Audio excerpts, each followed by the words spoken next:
Today in our video we will study about zinc finger motif. Why our body needs zinc ion to read DNA basis. तो basically motive क्या होता है, एक amino acid sequence होती है जिसकी high affinity होती है डीएनए के लिए. ट्रांसक्रिप्शन फैक्टर्स जो हैं वो डीएनए से बाइंड करते हैं with the help of specialised domains.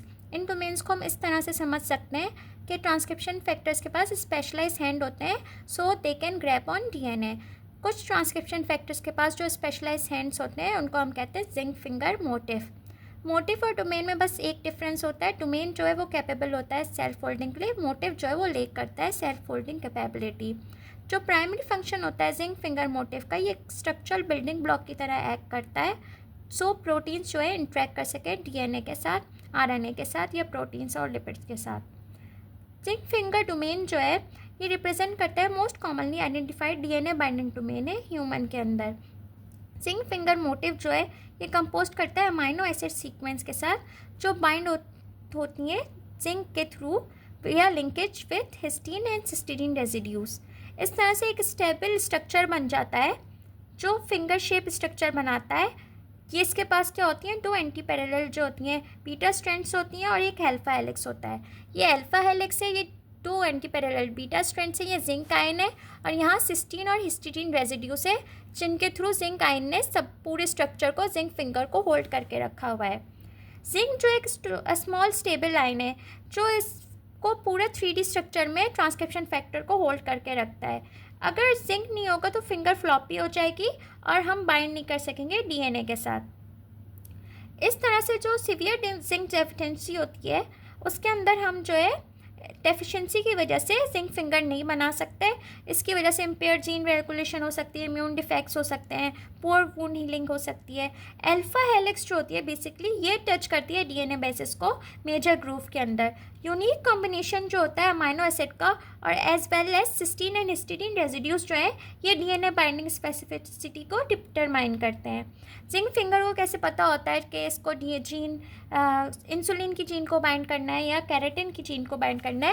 जो अल्फा हेलिक्स स्टेप होती है इसके पास स्पेसिफिक अमाइनो एसिड होते हैं जो रीड करते हैं डीएनए सीक्वेंस को. अगर हम एक अमाइनो एसिड को चेंज कर देंगे तो हम जो वो लेटर डीएनए का रिकॉग्नाइज करेगा वो भी चेंज हो जाएगा. इस तरह से एक प्रोटीन जो होती है वो सिर्फ एक ही जीन को टर्न ऑन करती है.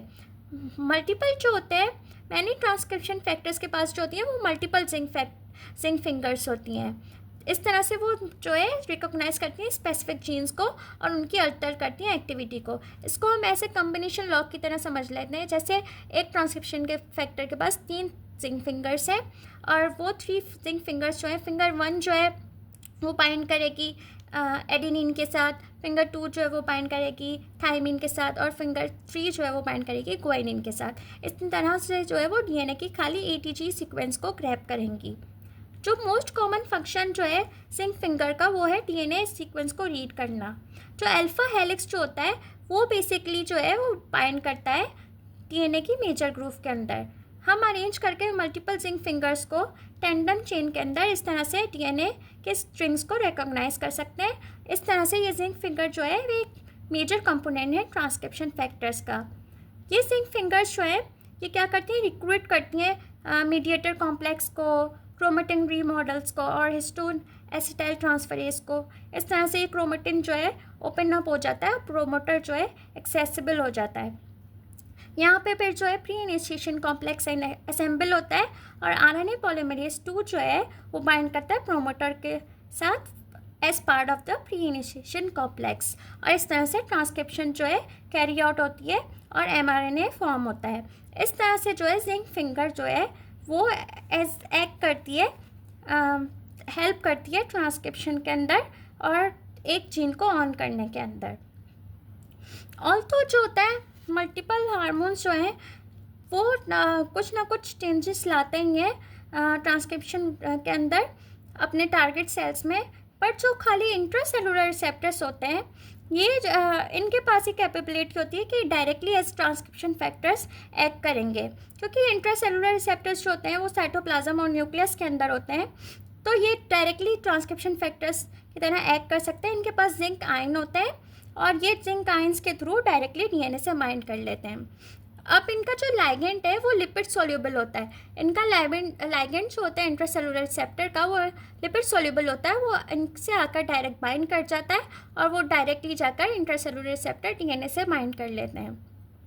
ऐसे लाइगेंड्स की एग्जांपल्स कौन सी होती है जो इंट्रासेलुलर रिसेप्टर से बाइंड करते हैं? लाइगेंड्स मतलब हार्मोन, जैसे कि oestrogen, steroids hormone, oestrogen, progesterone, aldosterone, cortisol या फैट सोल्यूबल विटामिन्स वगैरह, ये सारे जो है इंट्रासेलुलर रिसेप्टर से बाइंड कर सकते हैं। और intracellular receptor directly transcription factors की तरह एक्ट करता है और इसके पास जिंक फिंगर डोमेन्स होती हैं, मोटिव होता है जिसके थ्रू ये जीन रेगुलेशन कंट्रोल करता है।